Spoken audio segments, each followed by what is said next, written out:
सब कुछ जानते हुए भी अकल पर पत्थर क्यों पड़े हैं तुम्हारी। सब कुछ जानते हुए भी अकल पर पत्थर क्यों पड़े हैं तुम्हारी।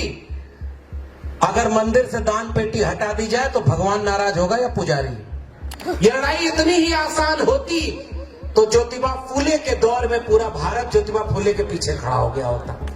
ये लड़ाई इतनी ही आसान होती तो बाबा साहब डॉक्टर भीमराव अंबेडकर का विरोध उन्हीं की जाति के लोगों से नहीं करवाया गया होता। इस लड़ाई को अगर जीतना है तो विचारधारा को अपना नायक बनाइए। व्यक्ति को नायक बनाने का खतरा यह है कि व्यक्ति को या तो कमजोर कर दिया जाएगा, डरा दिया जाएगा, झुका दिया जाएगा, खरीद लिया जाएगा।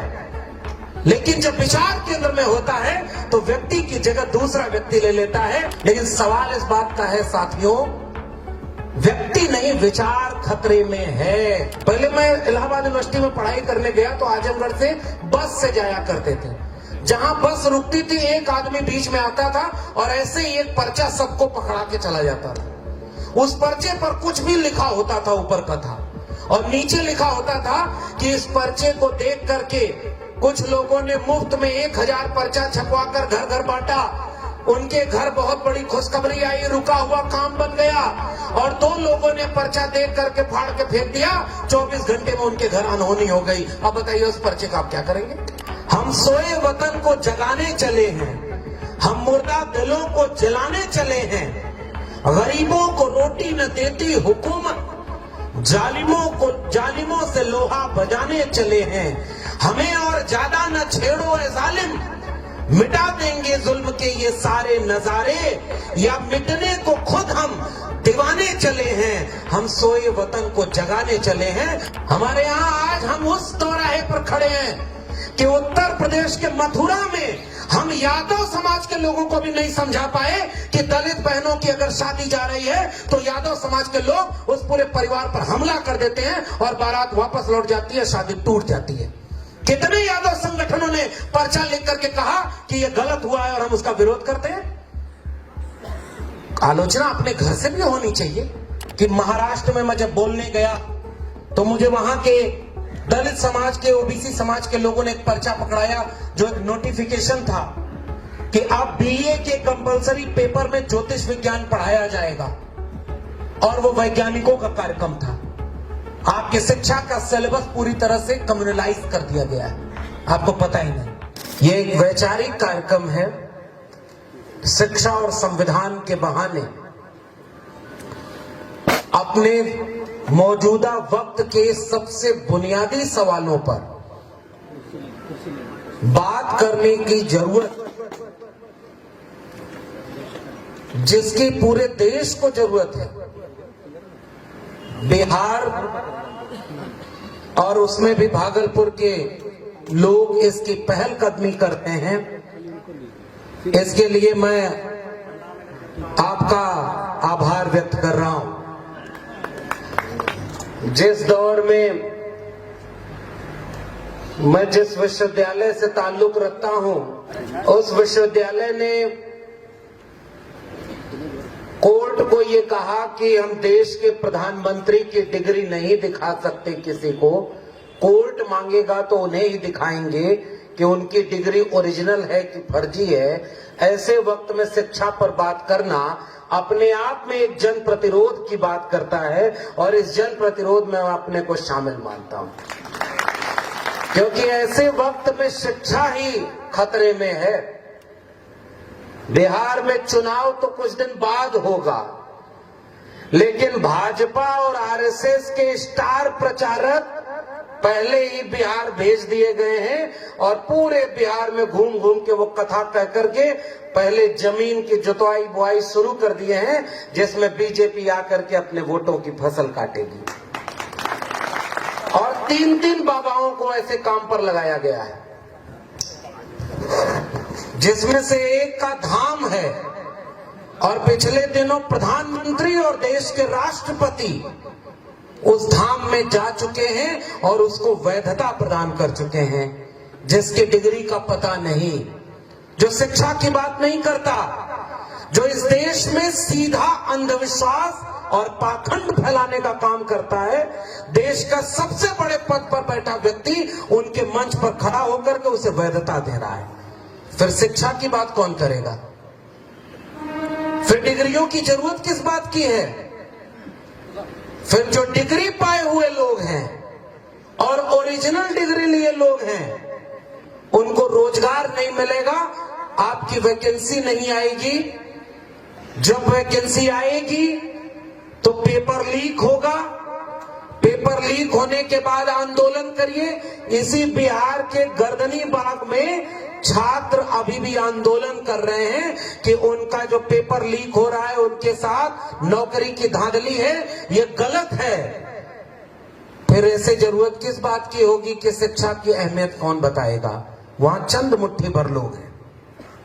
ऐसे वक्त में हम शिक्षा की बात करने के लिए इकट्ठा हुए हैं, जब शिक्षा के वजूद पर ही खतरा मंडरा रहा। एक समय था जब लोग अपनी जगह जमीन गिरवी रख करके सरकारी स्कूल में जहां फीस नहीं लगती थी, नाम मात्र की लगती थी, देश गरीब था तो मुफ्त में शिक्षा देता था, देश दुनिया की तीसरी अर्थव्यवस्था सबसे बड़ी बनने का दावा करता हो और शिक्षा को बेच दिया हो।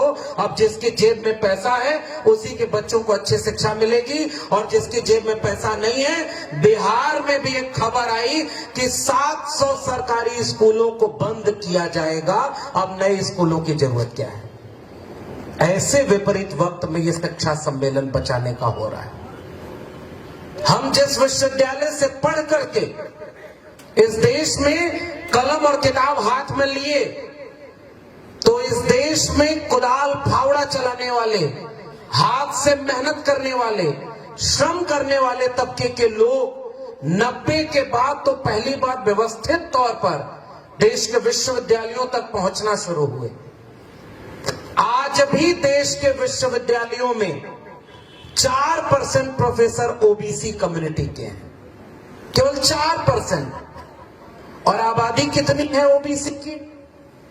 पता नहीं है। देश में पशु पक्षी कितने हैं, पौधे कितने हैं, नदी नाले कितने हैं, ये पता है, लेकिन देश में हर तबके की आबादी कितनी है ये आज भी पता नहीं। फिर भी देश पॉलिसी बना रहा है, क्योंकि जाति जनगणना नहीं हो रही।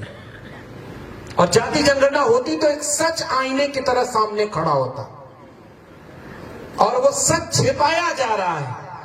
इसीलिए तो मजहब को खतरे में बताया जा रहा है, इसीलिए तो सारा विमर्श धर्म पर किया जा रहा है, ताकि लोग अपने शिक्षा और रोजगार के बुनियादी बातों को भूल जाएं। इसलिए मैं फिर से बधाई दूंगा इतना बड़ा कार्यक्रम करने के लिए पूरी आयोजन समिति का, कि आप विपरीत परिस्थितियों में भी शिक्षा और संविधान बचाने का ये कार्यक्रम कर रहे हैं। इसके लिए मैं आपको बधाई और हिम्मत देना चाहता हूं, और आप सबको भी इस बात का शुक्रिया अदा करता हूं।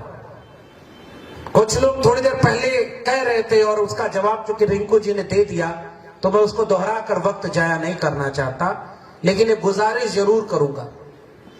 जब लड़ाई इतनी बड़ी हो, जब लड़ाई इतनी गहरी हो, बहुत विपरीत परिस्थितियों के सामने खड़ी हो,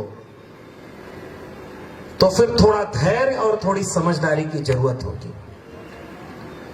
एक व्यक्ति या एक भाषण से अगर समाज बदलना होता, तो हमसे अच्छा भाषण देने वाले जाने कितने लोग आए, हमसे अच्छा भाषण देने वाले भी और बहुत लोग हैं, और हमारे बाद भी आएंगे। वो एक गाना आप लोगों ने भी सुना होगा कि कल और आएंगे नगमों की खिलती कलियां चुनने वाले, हमसे बेहतर कहने वाले, तुमसे बेहतर सुनने वाले। मैं तो कई बार सोचता हूं, अगर ये लड़ाई इतनी आसान होती तो जिस समय तथागत बुद्ध लड़ रहे थे वो लड़ाई जीत ली गई होती। अगर ये लड़ाई इतनी आसान होती तो संत कबीर, संत रैदास, पलटू दादू, भीखा बुल्ले शाह, बाबा फरीद, चोखा मेला, नारायण गुरु, बसवन्ना, इन तमाम संत आंदोलन के समय भी वो लड़ाई जीत ली गई होती। ये लड़ाई इतनी ही आसान होती तो ज्योतिबा फूले के दौर में पूरा भारत ज्योतिबा फूले के पीछे खड़ा हो गया होता। ये लड़ाई इतनी ही आसान होती तो बाबा साहब डॉक्टर भीमराव अंबेडकर का विरोध उन्हीं की जाति के लोगों से नहीं करवाया गया होता।